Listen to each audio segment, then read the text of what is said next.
How you doing this evening? We're going to let a few more people join the live stream, and then we're going to get started on the reviews of the TruthEar Pure and the Kiwi Ears Etude. So hopefully you've all had a good week, and I appreciate everybody joining for this live stream. And we will give a couple more moments to have people join us, and then we will begin. So, been looking forward to this review for all week, and it is an exciting and interesting review. I don't normally get two things review on live stream that I truly enjoy, but spoiler alert, I do enjoy both of these. So, all right, let's go ahead and get started. And we will start with the TruthEar Pure. Hi, folks. Dave, the Honest Audiophile. This is the TruthEar Pure, and these are my Honest Audiophile impressions. I want to thank Shenzhen Audio for providing the TruthEar Pure for review. To greatly appreciate it. Shenzhen Audio, you rock. All right, so the TruthEar Pure, this will set you back $90 from your bank account, and it is a 4-driver hybrid. It has 1 dynamic driver and 3 balanced armatures. The diaphragm is a silicone suspension and LCP dome composite diaphragm. It has 13.8 ohms of impedance, 124 decibels of sensitivity, frequency response range 7 hertz to 40 kilohertz. And it comes in a pretty standard TruthEar box. You get a little black on the front, a little bit of artistic flair, and then you have a little bit of branding and information. And then on one side it says TruthEar, where sound meets truth. Sliding off the sleeve, you get a black box that says Pure on it. And then when you take that off, more branding, and you're given a little box that I'm not going to open up or bother to show, but inside you get some paperwork and some of that more artistic flair, which I really don't understand. Why is that included? Anyways, so then you have an area for the IEM to sit and a carrying case. And then you have tips. So let's talk about the tips first. So you're given three different types of tips on this little tray. As you can see, I'm using these gray ones, which are a little bit wider bore. They are still olive grape shape, but I preferred the slightly wider bore. I found that the wider bore tip kind of opened up the sound just a little bit more, added in just a little bit more air. You do lose just slightly a little bit of bass impact, but not a whole lot. And then the one issue with the wide bore was that the resolution was a little bit lacking in that regard compared to the little bit more narrow bore tip. They're still fairly wide for a silicone tip, but I found that they sounded pretty good. Also, a little bit more bassy, didn't quite have as much airiness, and you lacked a little bit of clarity, but the resolution seemed to be a little bit more defined with the more narrow bore. So it kind of depends which way you prefer your sound when it comes to tips. And then they also include foam tips, which I did not care for at all with the sound. It just muffled up the bass and made it sound very muddy. The carry-in pouch is typical TruthEar. I really don't like this. It doesn't do any good to protect it. Basically, it's just carrying something around so it doesn't flop around in your bag and get tangled up. If you're going to give a case, give a real case. Anyway, so toss that to the side here. You get the Pure. So the Pure looks very, very similar to the Hexa. And you have a very similar shape. You got that kind of that triangular shape, somewhat of a flat back, long nozzle, and kind of an aggressive angle. It's got a metal faceplate with like these little grooves on it, and then a silicone, or excuse me, not silicone, resin back, which you kind of can see in the light. Very hard to see on camera. It's kind of cool looking. But as you can see, with the tips on, that is quite the nozzle. All right, cable. So I really didn't care for the Hexa's cable, and I do prefer this cable. It is better than the Hexa, but I really don't like this cable much. It twists, it tangles, and it still has that issue like the original did. It is thicker, build wise. It does feel more quality. Has a cinch that works. It's an okay cable, but there's a lot better quality cables that come with $90 IEMs. This is not my favorite. Ear hooks are okay. They have decent amount of tension. All right, let's talk about comfort. So they fit very similar to the original, like the Hexa. You just stuff them in your ears. Deeper insertion. You get really good isolation. Probably 65% of outside noise is being blocked. I have a fan running in the background right now. Can't hear it. It's really good. The only things that I am able to hear is when I'm going around the house and there's something loud going on, like the TV's really loud, or somebody's playing some music really loud on speakers, coffee grinder, or the vacuum, things like that. You can kind of hear it's muffled a little bit. Going around the neighborhood, it was very, very hard to hear normal traffic and people going by. The only things that really caught my eye were like a loud bus or something like that going by. And then using them at church as a monitor, it was really difficult to hear what was going on around. It was a very good at noise isolation. Comfort wise, depending on how they were fitting and what tip I was using, I was able to get probably an hour, 90 minutes or so of use out of them before they started becoming uncomfortable. They're a little bit deeper of an insertion, and in the flat back, I mean, they fit good, but you can always tell that they're in my ear. I never had those moments of, oh, I have something in my ears. I didn't realize it. I always was aware that the Pure was there. They just didn't really bother me. So just taking some every now and then, hour and a half, 90-minute type of breaks worked quite well. Pairing them with different sources, they were quite easy to drive. Being 13.8 ohms of impedance and 124 decibel sensitivity, they're not very picky. Pretty much anything can drive them. Even the really, really low powered dongles was able to drive them quite loud and quite easily, and bringing out potential of them. I did not find that they really scaled with better gear as far as power goes. You do not need to run them balanced for extra power. They're extremely easy to run. The thing to keep aware of with the Pure is what source your presentation is like.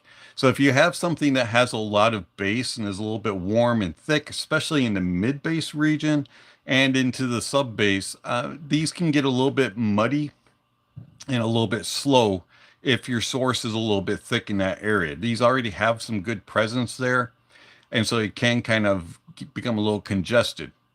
But if you have a source that has a little bit of a sparkly, energetic top end, the Pure will benefit from that. They don't have a tremendous amount of extension up top in the air, especially if you're not using wide bore tips.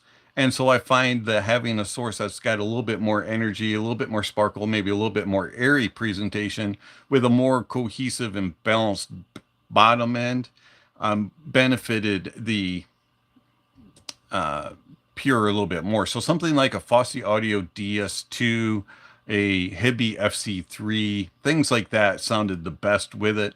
I found that things had a little bit more of a boomier bottom end, just didn't quite pair as well when it came to dongles. Same thing with desktop. I found that the X Duo XAO2 sounded really well, and the Mytek Liberty DAC 2 and HPA sounded really well with it.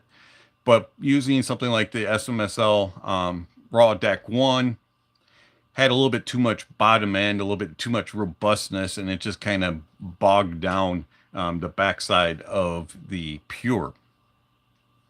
So how do the TruthEar Pure sound? I found that the TruthEar Pure sounded a pretty close to the Hexa with some improvements. So the bass of the Pure is very pleasing. It reaches into the sub bass nicely. There's a bit of rumble and grumble there. Mid bass has a nice amount of impact, punch, and slam, and the upper bass has a little bit of fullness to it. And unfortunately, it bleeds into the lower mid slightly. It adds in a little bit of body, but depending on your source, it can sound a little too thick and kind of bogs down a little bit. I find that the Pure has a warmer bass region. It has a lot of impact, punch, and slam, a lot of thickness, and it has a lot of quantity, but it stays fairly controlled depending on the source that you use. The bass also is nicely detailed. There's a good amount of details in the bass, and there's good resolution there, usually.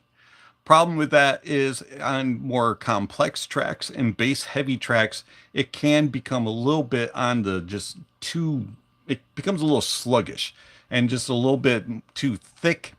And I think that has to do with the slight rise from about 200 hertz going into about 1K. There's a little bit of an elevation there, and it just kind of thickens things up a little too much.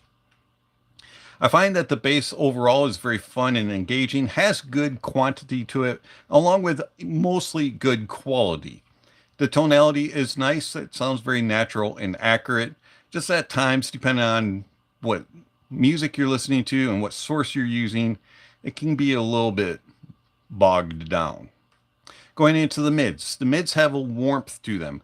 They are slightly elevated, but for the most part, they stay pretty well controlled. They don't go into fatigue mode. They aren't shouty. They aren't too forward. They just have a little bit of a presence to them. Brings it out just a little bit. I do find that the mids have a nice natural tonality to them. They get a little bit of the warmth from the bass in there, and they just kind of give this enjoyable approach. But they lack a little bit of air and space. At times they can sound a little bit constricted, just a little bit too tight and a little bit too close together. You don't get that sense of separation between instruments and vocalists all the time. Changing tips did help that, and depending on the source that you use also helped that a little bit. But there was always just this a little bit closeness within everything. It didn't expand out and give you that airy open space in the mids. Tonality wise was good. They had a nice natural tone and timbre to them, and overall the details and resolution was really good. Going into the treble, now the treble was very picky depending on the source that you use and the tips you use. If you used wide bore tips, you got more air and more space and better extension. Using a little bit narrower bore tip shrunk that a little bit and drastically lowered the extension and the air, and it just sounded a little bit lackluster. It was very lacking in clarity in the uppers, especially in the upper treble regions. It just didn't have bite, crisp, and edge unless you used wide bore tip. The tonality was pretty good. It had pretty decent natural sound for instruments and vocalists, and the details were pretty good also. It all was there. But the problem really lies with resolution. So using a more narrow bore tip, they sounded a little bit more defined, a little bit more structured. You could kind of picture them a little bit more, and you could place them a little bit better. When it came to wide bore tips, you got that air and that extension, but unfortunately that resolution kind of fell apart. It became a little bit shimmery, a little bit glassy, and it didn't sound as refined.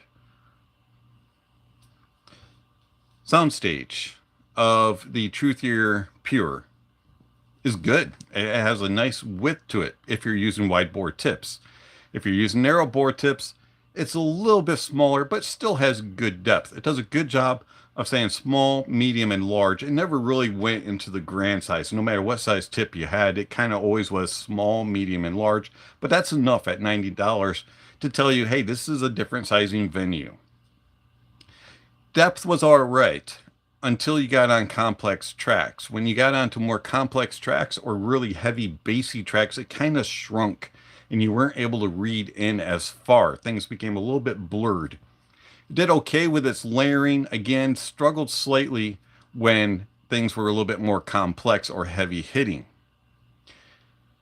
Imaging was good. Also, things moved across the stage and you could easily say that came from there, that came from there. It moved over from my right, which stage left, all the way over, exited out. You could follow things along. And it also did a good job with its, hey, they swapped and moved around. Everything had its own little place. It just had moments of getting a little sluggish and bogged down on complex tracks. Tone and timbre, as we discussed, is fairly natural. I did find that upper reaching things like woodwinds, brass, upper ends of pianos, strings, depending on what tip and source you were using, it could sound a little bit lacking. It didn't have quite that bite, that edge that you would expect, especially when a trumpet reaches a high elevation, or a soprano or a high tenor reaches a high note. It just didn't quite grab you. It didn't have that little bit of sizzle and that bite and crispness. Detail retrieval's good. I found that for $90, I wasn't disappointed. It was giving me everything that I was expecting. Depending on what tip I was using, it was a little bit easier to locate them and hear them. But the difference really was resolution. The Pure is not the most resolving. Even with narrow bore tips, it still kind of lacks, and there are some other IEMs that outclass it a little bit. And the Pure really struggles when you use wide bore tips when it comes to resolution, and things become a little bit on the glassy and shimmery side. But overall, I like the Pure. How does it compare to its sibling, the Hexa? So the Hexa, first off, we already discussed this cable. This cable is terrible. It's thin, tangles, twists. Yeah. Build-wise, very similar. Different faceplate, but they fit pretty much the same. Sound-wise. So the Hexa, I would say, is more neutral. It is more analytical, clinical leaning. But it also is a little bit on the colder side. Bass-wise, does not hit near as hard. It doesn't have the fullness. It doesn't have that warmth, that body, and just that. It doesn't reach down and really grab you like the Pure does. And it's a little bit on the thinner side. It's about the quality than the quantity. The Pure's a little bit more about the quantity than the quality. In the mids, the Hexa is thinner and its note weight. It doesn't quite have the fullness of the Pure, but it has more clarity. It has a little bit more of an open sound, and you can nitpick it apart a little bit better. And then in the treble extends nicely on the Hexa. It can get a little bit on the bright side. It can get a little bit on the hot and sizzly side. And it is thinner in its note weight. But it is still really good. And if you're looking for a more neutral sound presentation of bass, mids, and treble, I would go with the Hexa. But if you want a little bit more full, natural sound and not quite as energetic, I definitely would go with the Pure. When it comes to the technicalities, soundstage is wider on the Hexa. It's also deeper, and it has better layering. It stays better controlled on those heavier, harder hitting bassy tracks and more complex tracks. I find that the Pure also does a little bit better, or excuse me, the Hexa does a little bit better in its imaging. It's a little bit more precise in its placement. And then tone and timbre. Tone and timbre goes to the Pure. The Pure just sounds more full, just sounds more natural, and also has a little bit more of just body and note weight. And the unfortunately, the Hexa gets in trouble, especially in the uppers, with some BA timbre being a little bit metallic sounding. And then detail, retrieval, and resolution. That goes to the Hexa. The Hexa is better in both regards. It is more detailed, and it also is more resolving, especially when you use wide bore tips. It doesn't break apart like the Pure does. Now let's move on to the next IEM, which will be the Etude. Kiwi Ears Etude. This will set you back $120 from your bank account. I want to thank Kiwi Ears for sending over the Etude. If I'm saying that wrong, please correct me in the comments. And I had no idea how to pronounce it. Anyways, Kiwi Ears Etude. $120. Thank you, Kiwi Ears, for sending this over for a review. It has a 1 dynamic, 3 balanced armatures, and a vibration transducer. 5 ohms of impedance, 104 decibels of sensitivity, frequency response range of 20 hertz to 20 kilohertz. Etude comes in a pretty similar package. If you're familiar with Kiwi Ears, all their stuff pretty much looks the same in packaging. Very simple. You get a picture on the front, a little bit of branding, some specs on the back, a little bit of information on each side. Slide off that sleeve, and you get the usual Kiwi Ears with the silver. And then on the inside, you get a spot for your IEMs and a little box for some accessories, which you get a carrying case. I like this carrying case. It's hard shell, the zipper, nice and small. Kiwi Ears always does a great job with keeping things simple, and their case is very nice. I like their case. It's big enough for your IEM and for some accessories. What accessories do they include? You get 3 bags of tips, and sadly all 3 of these tips I didn't use. Didn't really care for any of them. So you get these little black ones, which are silicone. They're your typical just kind of medium bore olive grape shape. And then you get the white ones, which are a little bit wider bore, but they're a little bit more shallow fitting. And then you get these red stemmed gray ones, which are a little bit narrower bore. And I found that all of them fit me okay, and stuff, but I just couldn't get a sound that I really enjoyed. And it just didn't seem to like pair well with the Etude for me. Might be different for your ears, but for me, they were just okay tips. They didn't really make the Etude come alive. And so I had to explore some alternate tips. Alternate tips that I found worked with the Etude for me were the Divinus Velvets and the Divinus Prism. I also liked the SpinFit W1s, and there were a couple others which are slipping my mind at the moment. Etude. Now you see me here fiddling around with the cable. Guess what? Yeah, this cable's not my favorite. So you got this ear hooks that are really, really flimsy, and then a cable that's extremely thin. It's okay with the cinch. Very, very thin, lightweight, termination of 3.5. I don't mind the cable, but it has the tangle problem. And for 120 bucks, I kind of wish we got a little bit better quality cable. It just kind of seems a little lackluster. But It works. Connects with 2-pin. All right, so then you have the Etudes. Now these things are unique looking. Kind of cool. A little bit of branding on it. You get some different coloring. I think there's a couple different colors you can get these in. Correct me if I'm wrong. Thick. These are some thick IEMs. And, we have a short nozzle and a big wing. It's an okay build. They for $120, they feel nice. They're nice and lightweight. They're just thick. So the Divinus Velvet tip on here, put them in, and I didn't have to worry about that thickness. I didn't have to worry about that short nozzle or that wing. These things fit me like a glove, especially when I use the velvet tip. They just like disappear. But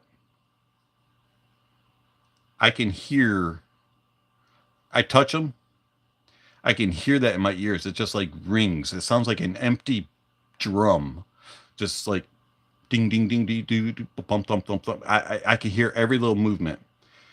I can hear when the cable moves. It's they're I I don't know what's causing that, but it's annoying. I hear it with all the tips. It's just every little movement. So the solution is sit absolutely still and don't touch your cable, don't talk, just enjoy the music. And if I did that, I didn't hear it. Problem is, I'm a wiggle worm and I can't sit still for 15 seconds. And so it just drove me nuts. I kept hearing these little noises every now and then. Now, once the music started playing, I didn't really notice it. But if I paused the music, if somebody was talking to me and I had them in, I was just like, oh, stop. I don't like hearing that. How do they isolate outside noises? They're okay. You can still kind of hear that little bit of resonance a little bit. But probably 55% of outside noises being blocked. They're okay, but you can still kind of hear my fan running. It's muffled. You can kind of hear people talking in the background if someone's having a conversation with you. Probably will need to pause your music, maybe pop out the IEM so you can be polite and fully understand what they're saying, unless you're a good lip reader, which I am not. But they're not the best at isolation. Comfort-wise, though, I found they fit me like a glove. I was able to wear these for hours. As long as it didn't bother me with the weird little ringing resonance issue. How'd they pair with sources? I found that they were really easy to drive. They, being 5 ohms, 104 decibel sensitivity, anything drove them. They did scale a little bit with a little bit more, with a few different products. I found that using something that was a little bit more neutral, but had a little bit more power, really brought them out. So SMSL DS20, the Death and Ray clarinet, things like that really kind of enhanced the experience. But any dongle is able to drive these with ease, no problems. They're not really that picky when it comes to if it's a warmer source or a more neutral, clinical, bright, source or something bassy. They just kind of conform to that sound and sounded great. So they pretty much pair with anything. How do the Kiwi Ears Etude sound? You like bass? You like vibrating bass? You like thunderous bass? You like to like feel it? I mean, feel it. You're gonna like the Kiwi Ears Etude. These things have dominance when it comes to the sub bass. These have prominence when it comes to the mid bass. These things hit hard. They rumble. There's good texture. There's they reach down. They drive home. These have some bass, and it's fun bass. It's engaging bass. It's impressive bass. I like this bass. And I don't normally like this type of bass, But for me, it connected. I really liked it. It was a fun sound. And it has good control, even though it has a lot of power, a lot of authority and to it. It still stayed well controlled. Those hard hitting bassy tracks, they stayed defined and controlled. But the bass, that it's there and you notice it. The tonality is good. And it actually isn't as thick as you would think. They have it dipped just enough going into the lower mids that it doesn't bleed into the lower mids. It has nice control. I was rather impressed at that. The mids. The mids of the Etude are good. I mean, they're nothing special. I didn't feel like they were the spotlight of the IEM. But what they did is what they needed to do. They sounded accurate. They sounded natural. And they had enough air and space and good enough clarity to fit in with the dominant bass. Everything just kind of was there. You know, it was like, okay, we got vocalists, we got instruments, and they're complementing the bass. Nice tonality, good details, nice resolution, and it has enough of a spotlight so that it's not being overshadowed by the bass, but it's also not the focal point. They did their job. And that's all I was happy about. That's all I need. Treble. Treble extends nicely. And there's enough clarity there. There's enough air. And there's that little bit of bite, edge, and crispness about the Etude that keeps things moving. It's not too energetic, and it's not dull and boring. It's not overshadowed by the bass and the mids, but yet at the same time it is, because the bass is so prominent, but yet it complements it and kind of mixes in. And just like the mids, it does what it needs to. And you don't really notice it, but you do notice it. It's like really weird. Like you're like, hey, there's treble.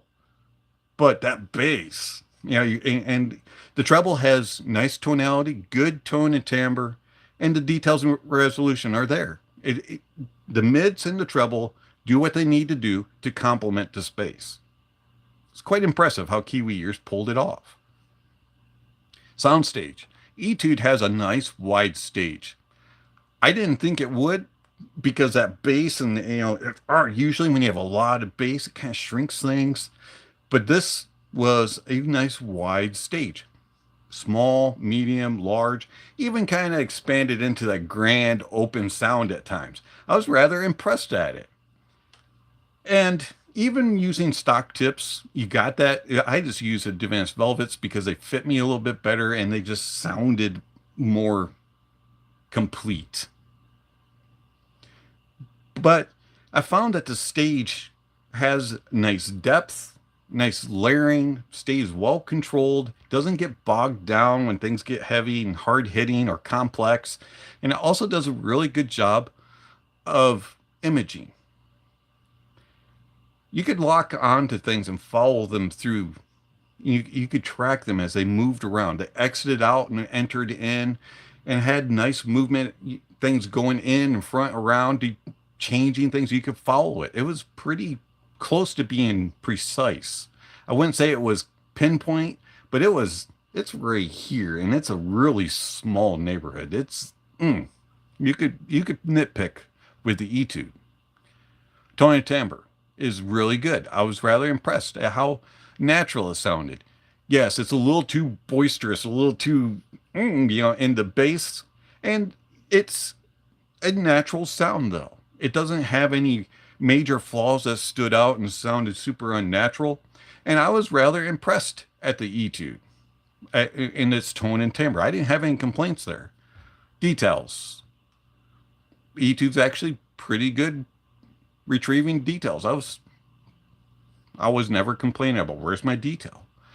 But yeah, at the same time, I wasn't really exploring anything new. But like the mids, the treble, and everything about the soundstage, it just did what it needed to do. and it did it competently. Resolution. I was surprised at how good these are at resolving. I didn't have any shimmers and glassiness or glariness or lack of anything. They resolved properly. They're good for resolution. And I was rather surprised. So, Kiwi Ears Etude.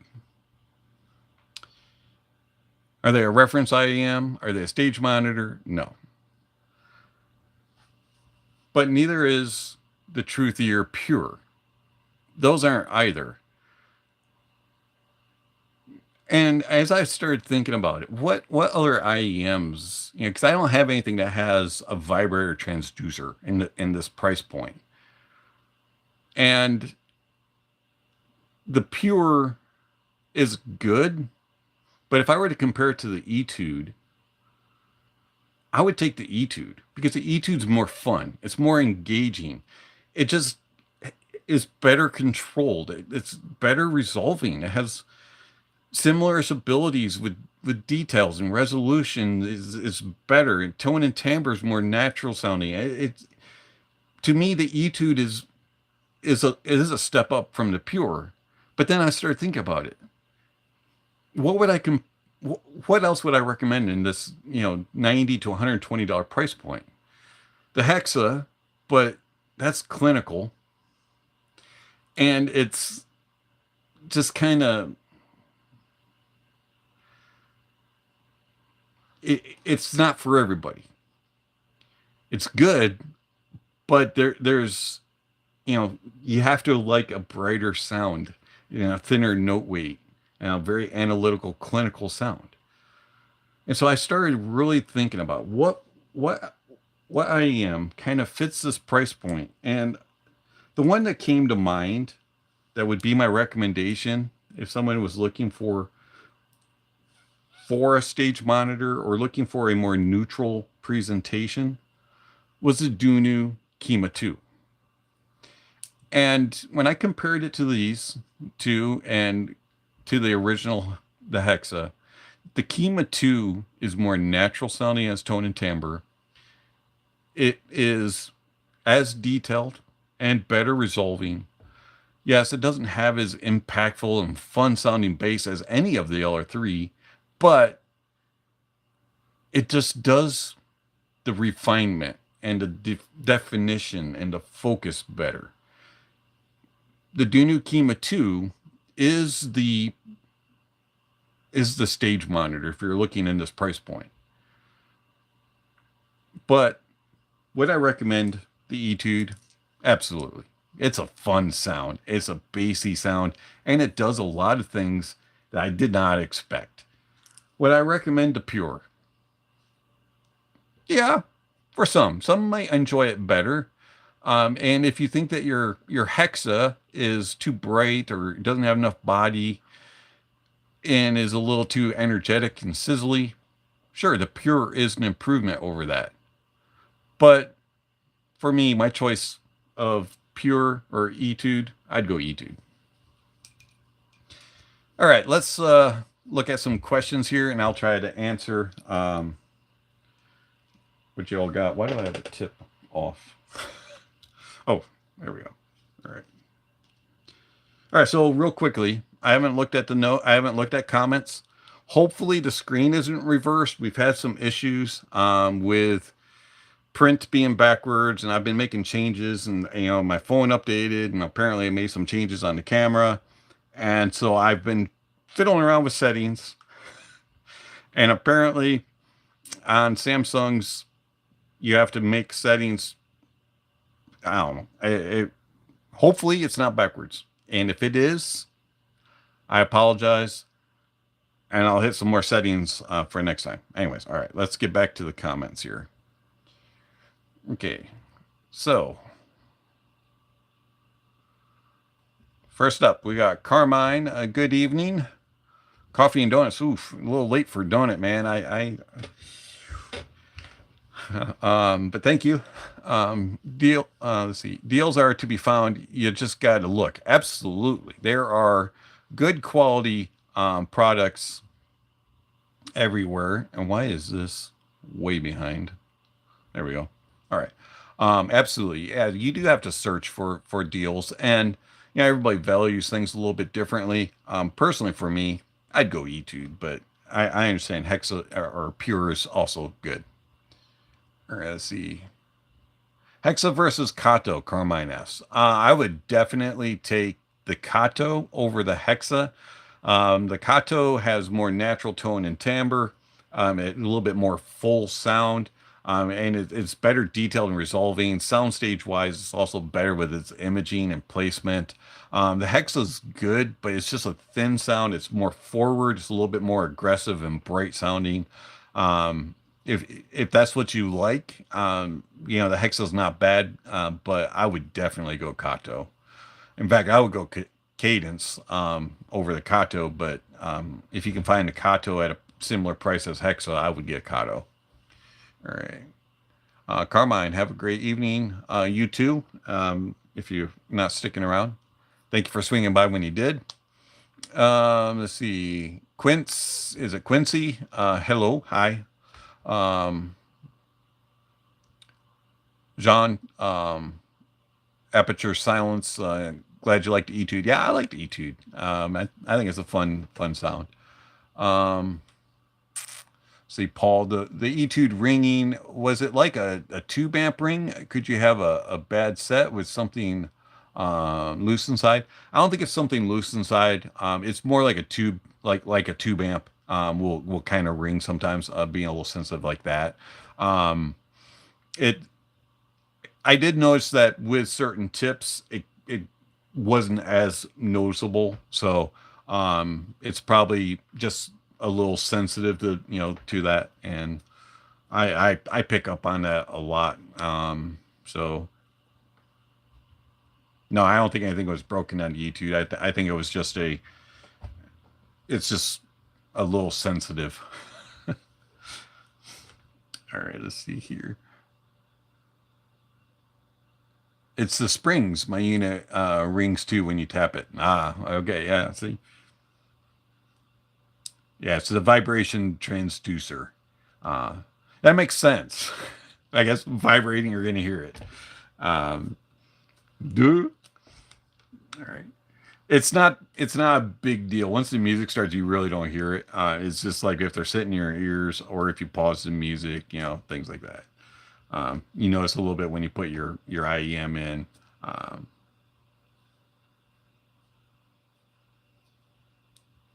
yeah, more like a spring instead of like yeah. That's kind of yeah.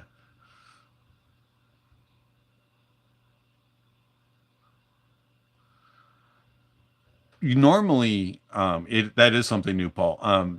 Normally it's more of a like suction, or you hear like the a little bit of a like an actual ringing, like when you tap things. Usually you hear that on headphones, not on IEMs.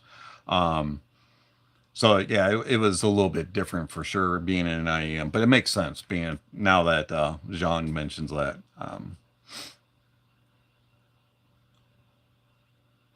Okay, so this is a good question, Fossil. At such price points, should we still consider the SIMGA EM6L, or should we worry about the well-known QC issue, which will have it broken after 6 months, theoretically? So the EM6L it's an interesting IEM. I didn't mind it. I don't really listen to it anymore. I haven't broken it out in a long time since I reviewed it, but I remember it was halfway decent. SIMGA has had some QC problems, unfortunately. Um, I would look at it this way. If I were to give you a recommendation and you were to ask me, is it this one, or this one? If I don't listen to anything consistently, it probably means it's been kind of outclassed or outpositioned. And I've moved on from it. So that would be kind of the way I would look at it. It's not bad. I reviewed it, liked it decently, but it didn't impress me enough to stick around, and it doesn't continue to impress to stick around. Um, for Hexa, Does connecting a 5 or a 10 ohm adapter increase the bass a little bit? Yes, but the problem with that sometimes, and I haven't tried this with the Hexa. I don't really use adapters much. Sometimes when you do that, it will affect the other frequencies as well, and it may cause some issues elsewhere. I'm not sure if that happens with the Hexa. The bass isn't really a problem with the Hexa, other than it's just a little bit on the thin side. It doesn't really have that body like the like the Pure does. So I don't know if you need to add an ohm adapter to assist the bass as much. I think what you really want to do is maybe tame the top end on the Hexa instead. That's the way I would look at it. Good question though. But unfortunately, I haven't experimented that way. I don't really use ohm adapters. It's not really something that I have ever had any interest in.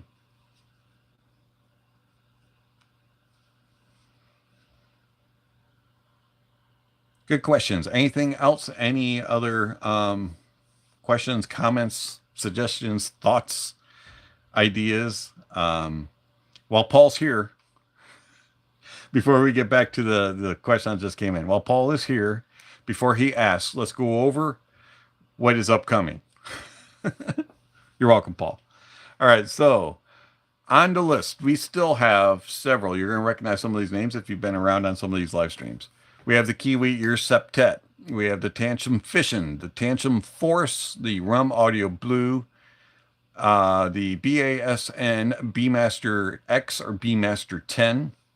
We have the Pula Audio Unicron, the FIO FH19, the FIO QX13, the Colorfly CDA L1, FIO S15, the Bellari Audio BA525, which is a tube buffer for like DAC to amp type thing. Fosse Audio GR70, which is this little tube amp right here. The FIO M21, which is a DAP. We have the FIO SP5, which are the speakers that you see in the back. We are still waiting to hear back from FIO regarding that. And then we have the Moondrop Horizon, which is Moondrop's budget dynamic headphone, open back. And then we also have a couple others that probably won't get reviewed, and some things that I am working on that are borked at the moment, which we won't mention at this time. But anyways, we have some good news, good stuff in. We also have another, I forgot to mention this actually. We have, I don't know how to pronounce it. I think it's a brand new company. Shenzhen sent it over. It's called the Opus, OOPUSX, Opus X, something like that. OP24. Now it's an interesting little IEM. It has like a bass filter on it, and it's like one of those ones that, you know, KZ always puts in. You have to flip the little switches, but this one has a turnable knob on the shell, on the faceplate, and you just turn it on the fly. And so that review will be coming at some point. I haven't fiddled around with it a whole lot yet, but it seemed pretty cool when I tried it out for first impression. So that review will be coming at some point. All right. Saw a bunch of questions come through. Let's see here.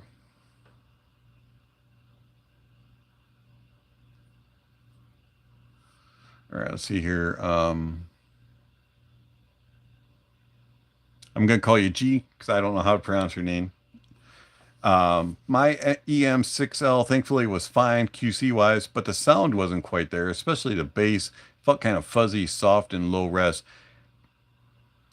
I don't remember the EM6L a whole lot. I don't remember if the bass was a little bit on. I don't remember, unfortunately. Let's see. It's been a long time since I heard that. I suspect it has something to do with the smaller 8mm dynamic, but I have no frame of reference as that's the only 8mm I've tried. You know, what's amazing is that sometimes dynamic drivers are affected by the size, and then others that are not. Like they have these micros that are just like they just are crazy good. Um, and then also have other ones that have big, large ones. So I think it's more about the actual tuning, implementation, and maybe the diaphragm that affects that. But I get what you're saying though. But honestly, I don't remember the EM6L's bass a whole lot. Um, let's see. Supermix 4 fixed the issue for me while maintaining a great treble extension. I haven't heard the Supermix 4. Everybody talks about it. I probably should get my hands on one at some point. Let's see. Some other suggestion I heard as an alternative to the EM6L is the Supermix 4 itself, but such prices, I was wondering, should I just go with a TPZ P50 or a Daybreak, or Supermix actually sounded thinner.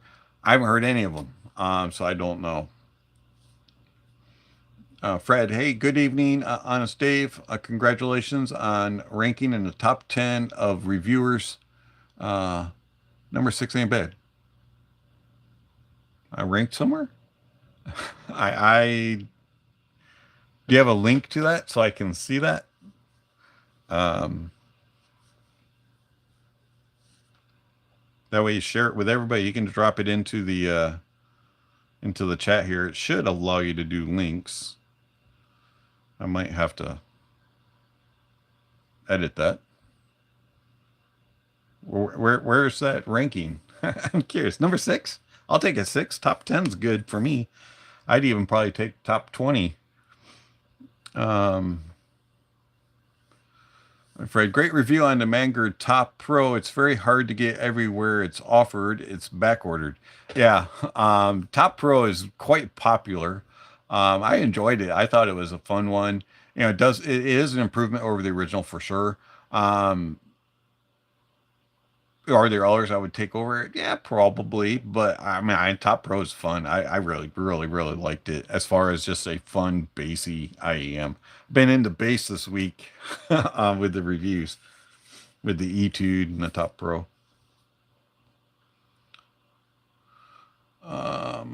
Let's see. If you didn't enjoy the Nova, you may not enjoy the Super Mix. They go for the same signature. You may get a kick out of the bass head mode if you use an impedance adapter though. Wasn't a huge fan of the Nova. It wasn't my favorite. Let's put it that way.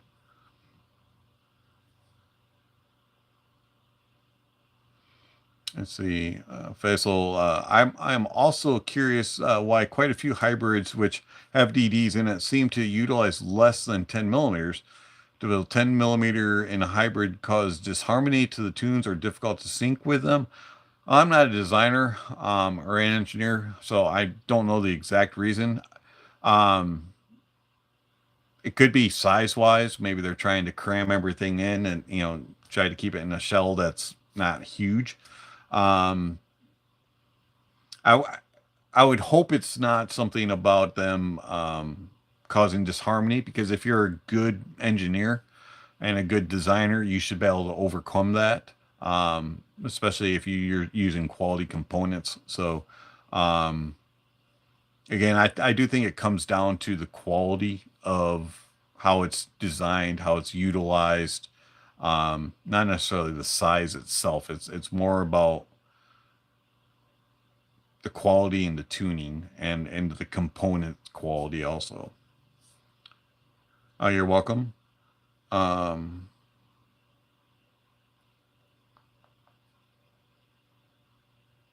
let's see, what took a month?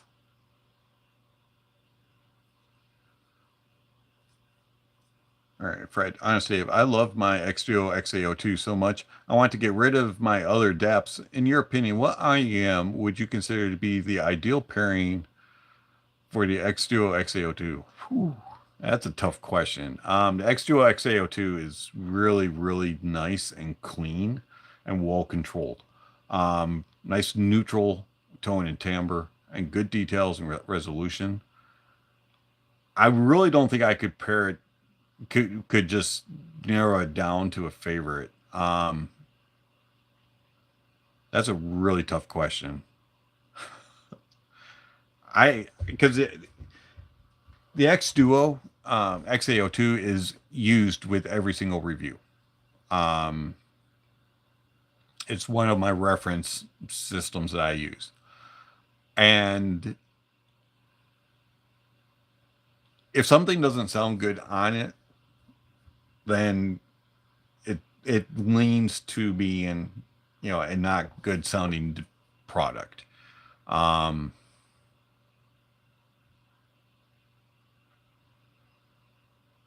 so I, I really, I don't know how to answer that. Um,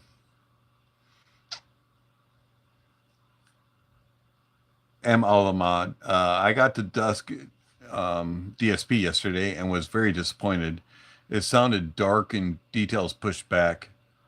I haven't heard the Dusk. In fact, I haven't heard any of the Dusks. I haven't heard DSP version. I haven't heard the original. I have found that on anything that does have DSP that I have tried and I have kind of shied away from them, but a few have trickled in that I haven't liked any of them.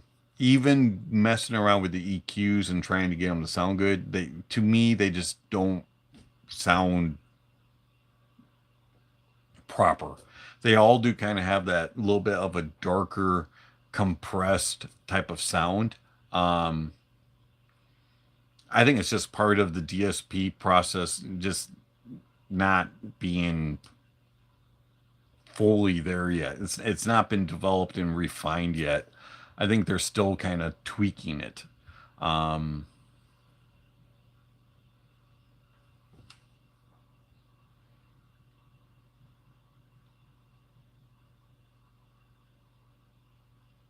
yes, DSP can be adjusted via their site, and I've tried a few from Tantrum. I've tried a few other ones that have come through, um, and I've never reviewed one because I just it wasn't worth it, even with the EQs.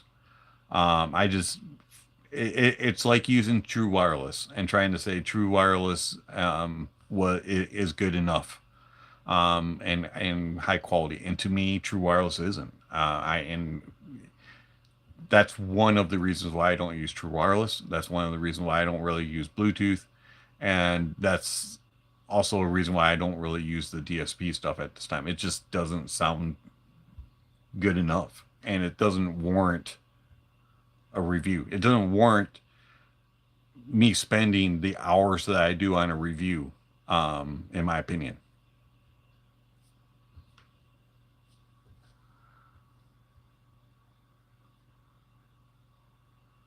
I'm interested in trying out the Nietzsche Rockies. Never tried an EST. I've never heard of the Nietzsche Rocky. I'm gonna have to look those up. Uh, MLR, you're welcome. Let's see. Just my opinion about the DSPs. I got the bunnies from Tantrum. I hated them out of the box. Um, yeah, and so for me, it wasn't just out of the box when it came to the DSP and when it comes to like the Bluetooth stuff for the most part. I do find that Bluetooth headphones, some of them have impressed me a little bit. The majority of them haven't. But I find that out of the box or using them on a regular basis, I just don't enjoy them. And I've tried tweaking and tried different things. And for me, it just doesn't jive. And if it jives with other people, I'm glad that you like them. I'm glad you enjoy them. I'm glad that they're good convenience and all that. But for me, it just lacks connection and it doesn't sound natural.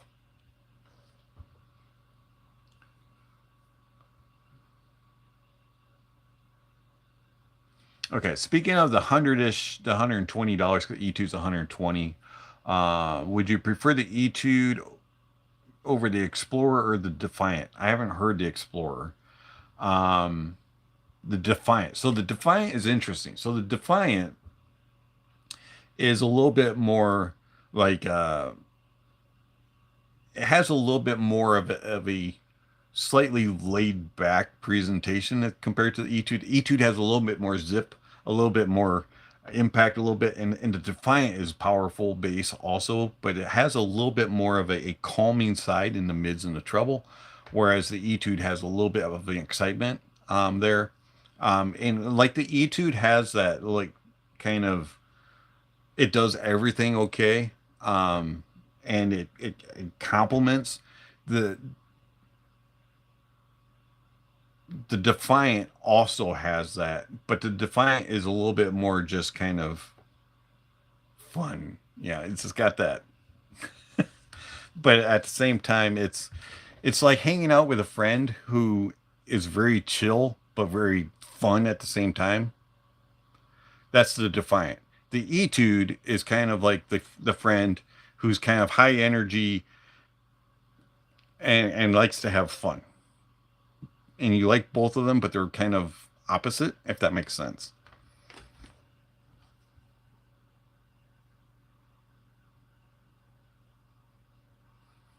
All right.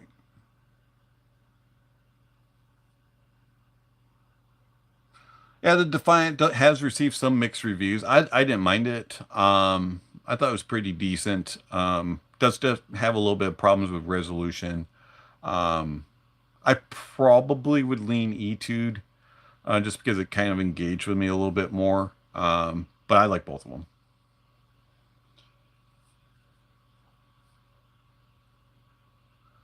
Fred asks, have you ever encountered a set that was really affordable that could give more high profile sets a run for their money? Depends on what you mean by high profile. Um, there are some really high quality value stuff, especially things that are coming out now. Let's put the price point 200-ish and backwards. So you have things like Moondrop Cadence, the Katori Zephyr, Dunu Kima 2, going a little bit cheaper. You have some other things that definitely are high quality. Do they give a run for their money? I wouldn't say they're beating, five, six, $700 stuff, but they would give a run for their money for things upwards reaching within 100, maybe 150 bucks past. And that doesn't mean that they beat them all, but they definitely give a little bit of competition there.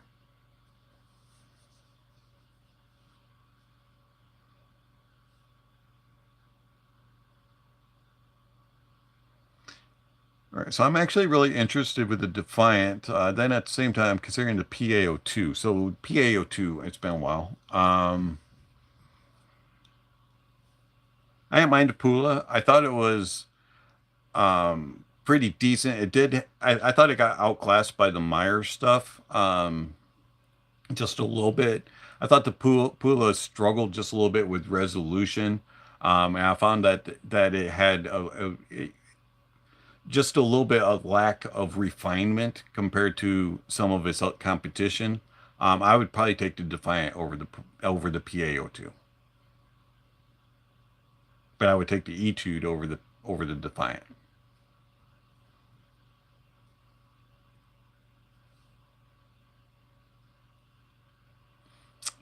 You got to run. My Roddy McKenzie needs to go for a walk. She's right in my face, bothering me to go. All right, have fun with your Rottweiler, yeah, Paul. All right, let's see. I feel like the Performer 7 or the Volume S competes with higher priced IEMs. I haven't heard either one of those. I don't think I've heard the Volume S. I know I haven't heard the Performer 7. Interesting. Yeah, I mean, there's some stuff out there definitely that'll give a little bit of run for money. Also, on my behalf, on a very budget stuff, I still think my SimGot EW200s can beat at least twice its price. I even prefer it over EA500 LM.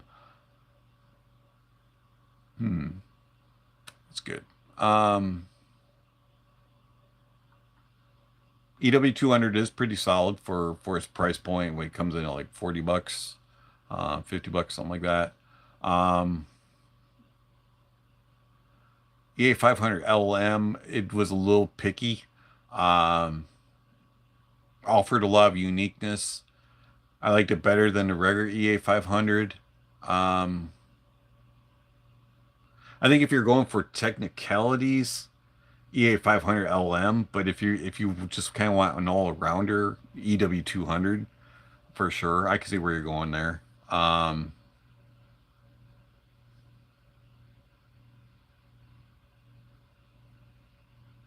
hmm, Interesting. Oh, interesting. So Jay says that the current batch of E500 LMs is higher treble than launch batch. That's interesting. So they're kind of taking it back to what the original was. A lot of people did complain that it was a little bit darker sounding, but truthfully, I preferred that because the original treble was a little too much. Um,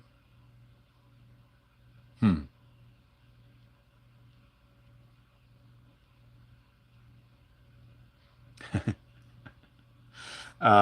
Fred, looking in your archives, it seems that you reviewed quite a few tube amps. Is there a reason why you stopped? Yeah, people didn't send them. They're expensive, and honestly, they take up room. I have two sitting on my well, actually, I have three sitting on my desk right now. I have this big, huge musical paradise that Intuit Reviews sent over, um, which is a true tube. And then next to it, which you really can't see, is my Tor Audio Roger. And then over here is the TA26S from X Duo. Yeah, people just didn't, yeah, they don't get sent often. I think the last one that got sent in for review was the Opos Gremlin. Um, and of course, I do have the Fosse Audio GR70 up here, which we'll be getting a review. Um, Tube amps aren't something that I use a lot. It's not something that I'm like using on a regular basis. I'm not real well versed in tube stuff, so that's another reason why I've kind of not reviewed a ton of them. Excuse me. I need a drink. Excuse me. In case you're wondering, yes, this is a Colts thing. We live close to Indianapolis. We went to a Colts game many moons ago. I am still a Buffalo Bills fan through and through. But, you know, you got to support the locals every now and then. Anyways, inside this was a, um, let's see, it has Lavazza espresso with some frothed milk and Irish cream syrup. So there you go. I don't know what you want to consider that. I guess an Irish cream latte of some sort. So, anyways, that's what I'm drinking tonight. And it is not the true Irish cream. It's just Irish cream syrup, sugar free,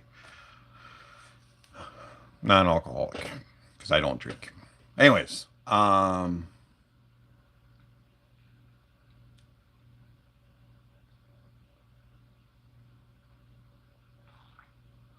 oh, so Fossa, did you get the newer batch of the EA 500 LM then that has the treble?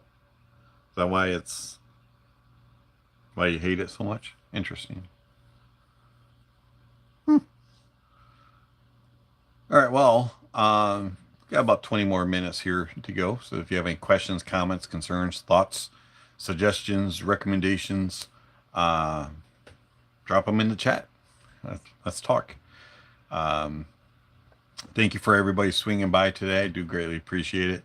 And it's always fun getting together. I like doing Friday night live streams. I thought I was going to like Saturday mornings, but then if you have a later night, Friday night, you have to do something and you come in, you don't feel like getting up. Sometimes you have to prepare in the morning and stuff. It's just easier to kind of do the Friday night thing. And here in the US, East Coast and Central are kind of shutting down for the evening. You're kind of relaxing a little bit. and on the West Coast, they're getting off of work, starting at 8 o'clock Eastern, and then I don't know about you, everybody else in the world. I don't know what time zones you are, but I seem to get pretty decent traffic on the live stream, so I think Friday nights are going to work pretty well. So I think we'll keep it going this way for a while. Plus, the other problem was starting up football season, and if a game's on Saturday or on Sunday, I can't miss my Bills playing or my Notre Dame. So I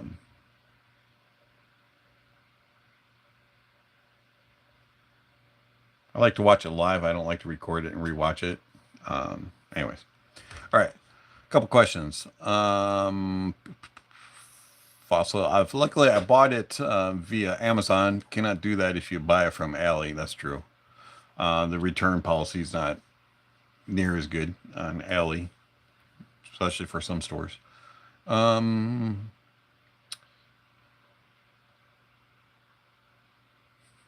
I have cheap ears and cheap budget, so this is me sharing my preference from the best to the least to my ears. Hey, you know what? We all share our preferences from the best to the least to our ears based on our budget. It doesn't matter how big the budget is, as long as you enjoy it. That's what matters in the long run. It's, do you like it? Do you prefer it? And share it with everybody else. And if they don't agree, that's fine. They can have their own opinions as well. My channel's here to share my opinion and let you know, hey, here's my experience. Here's what I thought of it. And whether or not you agree or disagree or, want to try it or not, cool. So what it's all about, sharing experiences. All right, let's see here. So we got EW200, the TRN White Tiger is a little bit better. I never heard the White Tiger. The KZ ZVX Pro, TruthEar Hexa, the KZ ZS12 Pro X, the TRN Shell had better accessories. The KZ EDC Pro, the FIO JD1 USB-C. Oh, they made a JD1 with USB-C? Didn't know that. Fred, are you still working on your project? Yes, I am. It is still in the works. We are, I don't know how much I can share. We ran into a snafu with logistics. So, we're still in, it's still on plan. So hopefully, soon I will have an update, for you all. And in fact, after the live stream, I'll send a request over and ask if they have an update for you all. But yes, Katori and I are in communication. We are talking several times a week. We are chatting and discussing things. So I'm looking forward to it. And I think you guys will enjoy it as well. If it comes to fruition.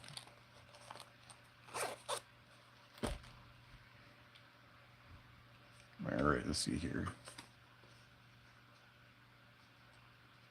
Yes, the JD1 is an IM, it's not a headphone. Yeah.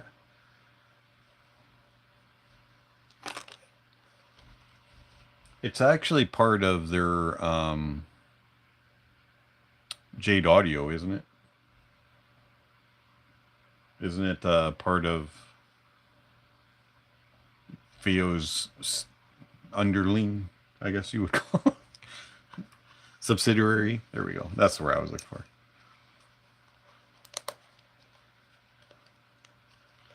Put all this gear away here. I do have one question for you all. I don't want to show it on camera. But do any of you care about the Wafu artistic stuff that they include with IEMs? Or does it just, like, why? I am not into it. and I really don't care for it, and it's just kind of an annoyance, especially when it's like plastered all over everything, or it's a big, huge device or display or something that they include, and then they jack the price up because of it. It's instead of putting that in there, why don't you give me a different accessory, make more tips or better cable or something? Spend your money on something worth it. That's the way I look at it.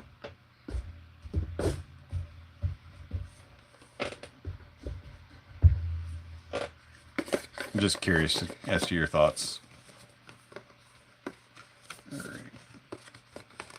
All right, so Arthur, will you review your collab and compare it to the MK3 and the Top Pro, or is that a conflict of interest? So I am not going to completely review it. That would be a conflict of interest, I believe. I don't think that I should review it in that way. But what I will do is I plan on making several videos about it.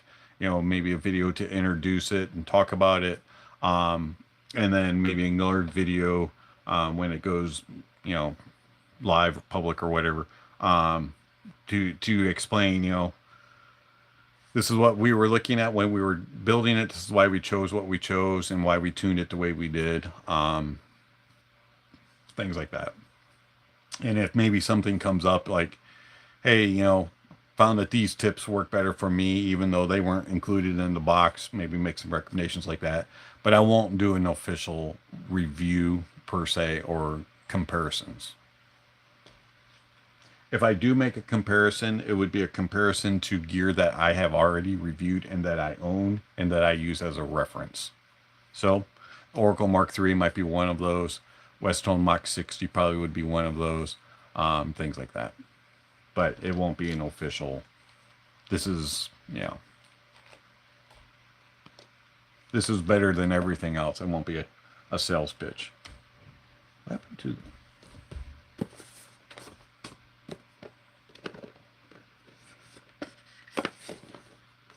You ever be putting something away and you think that you have everything put away, and then you look and you realize, no, it's still sitting here. And you're like, what did I put away? And you put the wrong thing in the box thinking that you put, yeah. I just did that. That's what happens when I try to multitask. All right, let's see. I personally do not care about the Wafu stuff. I understand why Critical was cringe about it. Yeah. I really don't care for it either.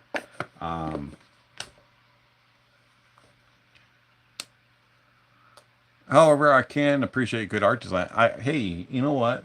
Some of the artistic stuff is really cool. I mean, they do a good job. It's just like, why is this part of audio? They're not even wearing headphones or IEMs or, you know, whatever. Arthur, who should we get to review it? Well, that'll be kind of up to distributors and vendors and manufacturer. I don't know exactly how that works, to be honest. I'll probably give some input on that when it comes to that point. But honestly, I don't know how to answer that. But you can throw it around and mention it to people. See if they, you know, I mean, it can't hurt, right? Get some interest going. Why is this not fitting? It fit, and now it won't. The struggles are real tonight. Oh, there we go. All right.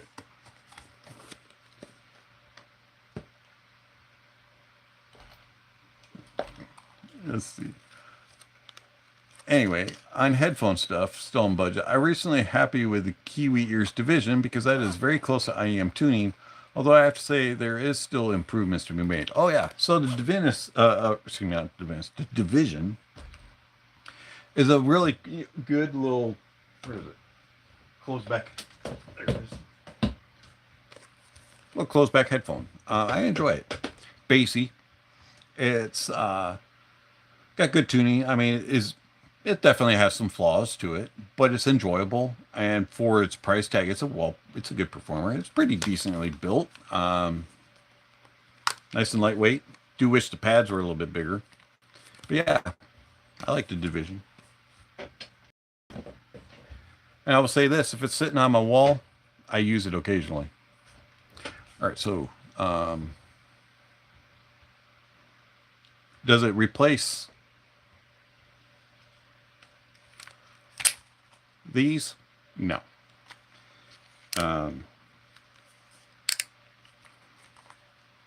These have been with me for a long time. These are Austrian Audio HX 60s, and truly love them. Use them every single day. They are my reference closed back headphone for a monitor, and every single video, every single live stream gets played back using these to make sure that things sounded properly. Not that I'm going to do any editing to the audio, because I don't do that, but it's just to make sure that, hey, how did it sound? Is there something funky with my microphone that I need to check for later? You know, things like that. I mean, I understand they're a lot more expensive than the Division, but they're not going anywhere for me. They sit right there every single day and get used. All right, so I bought cheap headphones from the Awa. I think I had a boombox thing from that brand many moons ago. Had tape deck, CD player, speakers were about as big as the SP5s. It weighed like 20 pounds. You carry it on your shoulder. I didn't carry it on the shoulder, but some people would. And you beatbox it down the road. I had one of those. I think that's the same brand. But anyways, and U Green Max 5s, and I was disappointed. Even Soundcore Space 1 is a disappointment. It cannot win versus Division. Not surprised there. Some of the commercial stuff hasn't impressed me either.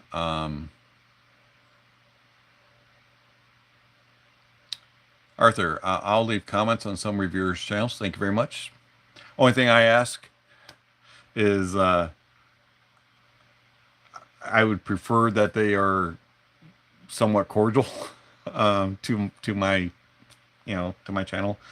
I'm not gonna mention names, but I assume if you've been watching my channel for any decent amount of time, and watching other reviewers, you can probably get a sense. So I'll let you do your thing. Appreciate it. Let's see here.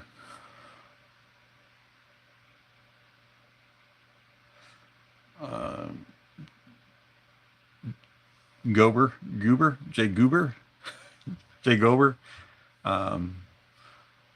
I can tell you're super passionate about this hobby. I love this hobby. Audio is my thing. I've been involved in it since a teenager, and I've been reviewing for what 8 years now, going on 8 years, something like that. But I've been fiddling around with soundboards since I was about 13 or 14 years old. And I just love sharing my experiences. And I don't know everything. I never claimed to be. I'm not a professional. But I truly just enjoy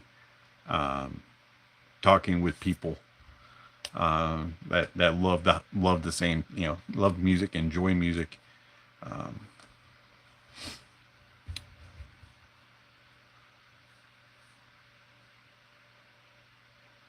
Okay, so it's interesting, Faisal, that you mentioned the Altruva, because the Altruva, I did the review, wasn't super friendly on it. And Kiwi Ears reached out to me and said, hey, you may have gotten a faulty one. Would you mind re-reviewing, or at least doing a revision video, and see if this new one sounds different or better. So they sent another one. It arrived a little while ago. I haven't gotten to listen to it yet, but I will be doing kind of a video discussing if I hear differences. So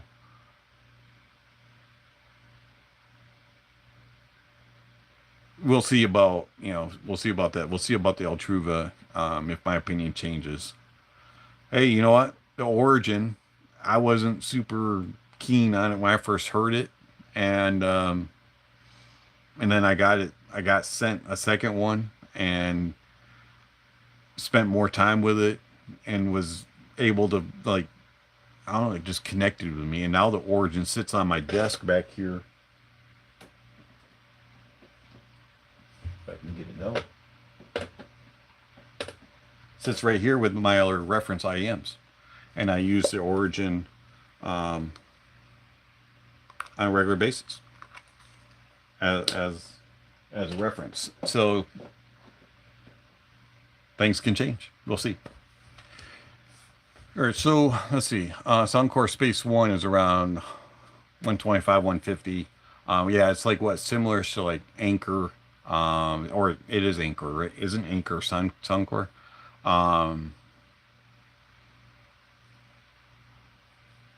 There's a lot of those type of headphones that you can find like on Amazon, AliExpress, things like that that are in that price range that I've kind of dabbled with back in the day, and I just really have never been impressed with them.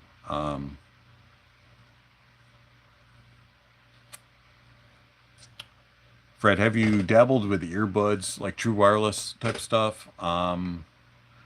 Yes. I mean, I've done a couple reviews of them. People have sent some things in, and to me, they're just not for me. For one, I don't really. I'm not on the go when listening to music or using them. I rarely ever get a phone call.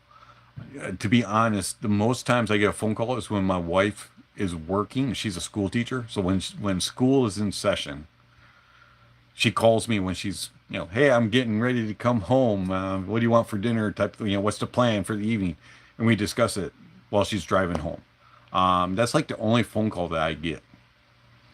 I call my father maybe once a week, and because he lives in New York, and very randomly somebody will call me up with something. So I don't get phone calls very often, and on top of that, I don't like to listen to music while I'm out and about around town and doing things. The only time that I listen to music while outside is if I'm walking. And to me, I'm okay with having a wire. I'll just run it up through my shirt and I'm used to having IEMs in all the time with wires. So using true wireless is not for me. And then on top of that, Bluetooth just, to me, doesn't sound good. It doesn't sound as good. I shouldn't say it doesn't sound good. It has made improvements. And I do have a Bluetooth speaker. That I use, at times around the house, if I'm taking getting dressed in the bedroom or you taking a shower, things like that. I'll play music on my Bluetooth speaker, but I don't use Bluetooth very often, and so to me, I just don't have a use case for it, and I'm content with using a wired device, and yeah, I really haven't dabbled with them. And I get so many offers from vendors and from manufacturers. Hey, review our new true wireless. Hey, review this. Hey, review. Hey. And to me, I'm just constantly saying no, thank you. I'm not interested in true wireless. I'm not interested in Bluetooth device. The only Bluetooth devices I'm interested in is if it's built into a DAC and amp. I won't review a true Bluetooth DAC amp. If it's only Bluetooth in and out, I'm not going to review it. It has to have other inputs and outputs. That's just me. I just don't have a use for it.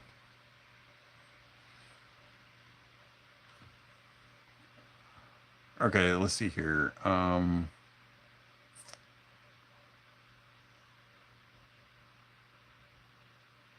Sorry, sorry, Jay. I keep saying goober. I don't think that's what it's supposed to be. But anyways, sorry. I'm not. I'm terrible with names. I'm sorry. I'm sorry. Um, you reviewed Top Pro, right? Yes, earlier this week. My video on Wednesday is Top Pro. I'm getting it tomorrow, and I'm a little worried I'm going to be let down. Hopefully, you're not let down. I look forward to your. I look forward to your impressions. Drop them in the comment of the video. Let me know what you think of them. They're impressive in my opinion. So I'm curious to see what you think. I really hope you're not let down. Let's see. But it's noted. Just another side note as well. Even J Audio mentioned about the Ellipse batch, which has higher bass than launch batch. I think this is a concerning matter for the time being. Now, that's interesting. It could be a couple of things with that. It could be that there's like a phantom change, an unannounced change by the manufacturer. They're tweaking it after the fact. Maybe they got some feedback back from the community, from reviewers, and so they're altering it. Or it could just be QC problems. Another thing to consider, and I'm not saying, one way or another that Jay's rig is, messed up, or that Jay maybe is doing something wrong in his measurement, but it could be maybe something was off when he did his measurement. I mean, it's very easy when you do that to, maybe not place them exactly the same. I'm just, surmising here. Jay's a good guy, so, I'm not gonna say one way or the other. I'm just surmising. There's a lot of variables to take into that, but hopefully it's not something like the manufacturer is making an alteration and not telling people about it. Come out with it and say, hey, this is the Ellipse 1.1, or something like that. If you get it after this number of serial number, it's got this tuning. We made this alteration. We added 3 dB to the bass, after 100 hertz or whatever, however they want to play it. They need to be upfront about it if they're making that change. If it's a QC problem, definitely is a concern. And who knows? Maybe it's just a one-off thing with measurements. But if that measurement is coming through with other reviewers and everybody's seeing that, there's something to it. So I can see where you're coming.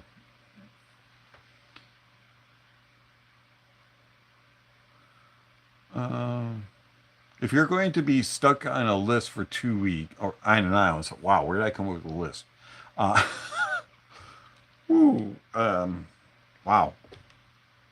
All right. Anyways, if you're going to be stuck on an island for 2 weeks, what IEM would you take with you? Westone Mach 60.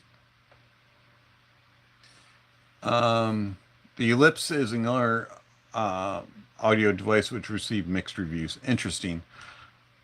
So I think the question would be more is I would ask Jay, instead of going off of the measurement, do you hear that difference?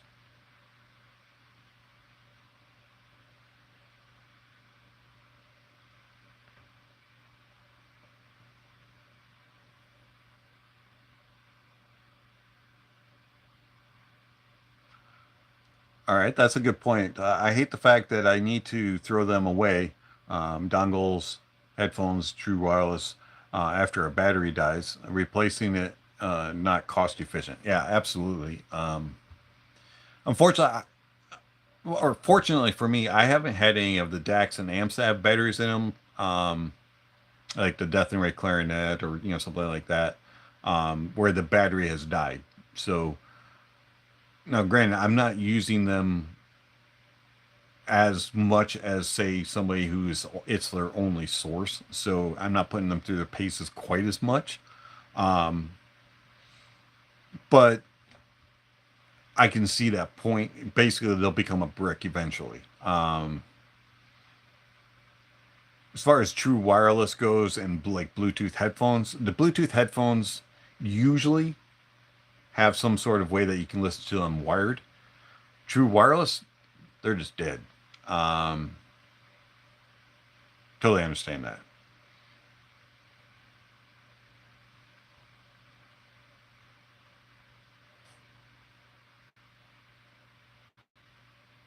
All right. Well, I been on for an hour and a half, and told my wife I was going to be an hour and a half. So get a little overtime here.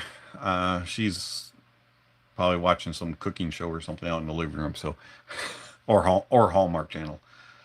So about 10 more minutes here. Questions, comments, all that kind of stuff, and then we'll call it quits.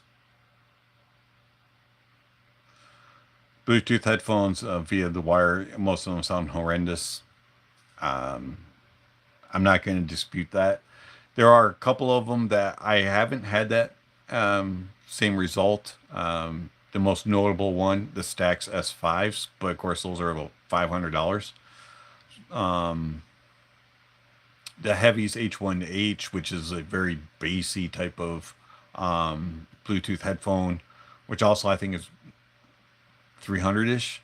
That one sounded fairly decent wired as well. You couldn't use all the functions with it being wired. But there was another one.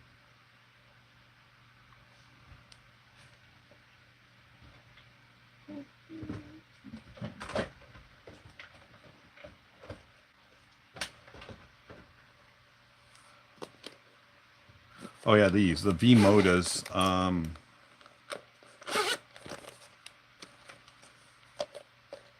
Where are these? These are crossfade. V-Moda crossfades. Make sure you get the XL pad on them. The stock pad is extremely small. So I highly recommend you get the XL pad, which makes them into kind of normalish size. And the XL pad's like $10, so it's definitely worth the investment. Those are probably the 3 Bluetooth headphones that I've come across that sound decent when plugged in. The Stax by far sounds great. Plugged in, they sound phenomenal wireless as well. But you're not wrong when you say the majority of them sound horrendous.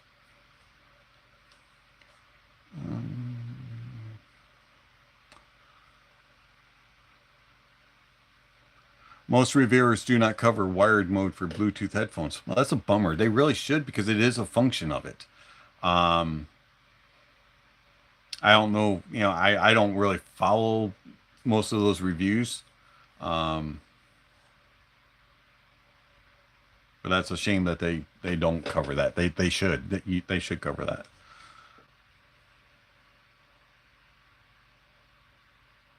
Paul, well, we made it back before you finished. There's a true wireless set out that you can replace the battery made by Fairphone. Now that's interesting. That's a unique technology that most of them don't have. Question is, really sound any good?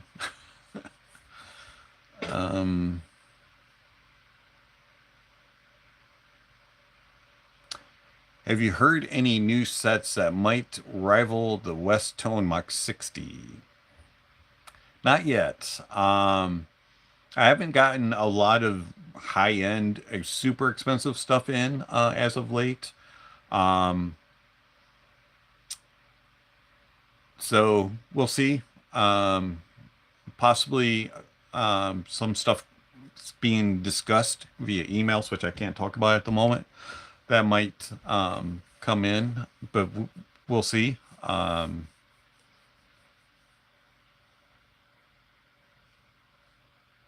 But everything gets compared to the Mach 60. It is one of the tests that I do for every review. Doesn't often get mentioned because they're not either technology wise or price wise compatible, but it is one of my tests for a review. All right, so I am going to take final call. Last questions, comments, and then we'll head off for the evening.